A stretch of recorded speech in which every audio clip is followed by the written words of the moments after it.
এই গরমে অনেকেই আমরা ঘামের দুর্গন্ধে ভুগতেছি।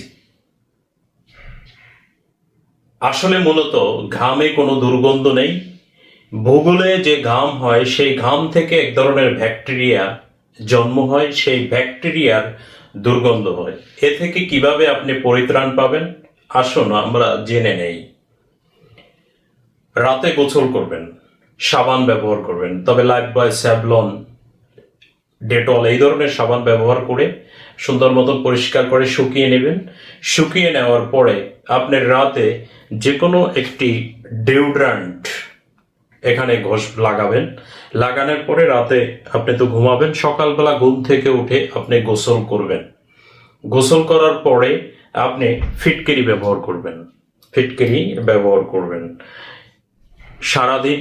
ফিটকিরি ব্যবহার করার পরে জামা কাপড় পরে, জামা কাপড়ের উপরে আপনি এই ডিওড্রেন্ট হালকা একটু লাগিয়ে নিতে পারেন। প্রথম অবস্থায় লাগিয়ে নেওয়ার পরে আপনি দেখবেন আস্তে আস্তে আপনার ঘামের দুর্গন্ধ থেকে আপনি মুক্তি পাবেন। সরাসরি কোনো বডি স্প্রে স্কিনে ব্যবহার করবেন না, স্কিন কালো হয়ে যাবে, স্কিনে অ্যালার্জি তৈরি হবে। ধন্যবাদ। ভিডিওটি যদি আপনার কাছে ভালো লেগে থাকে অবশ্যই অন্যকে দেখার সুযোগ করে দিবেন।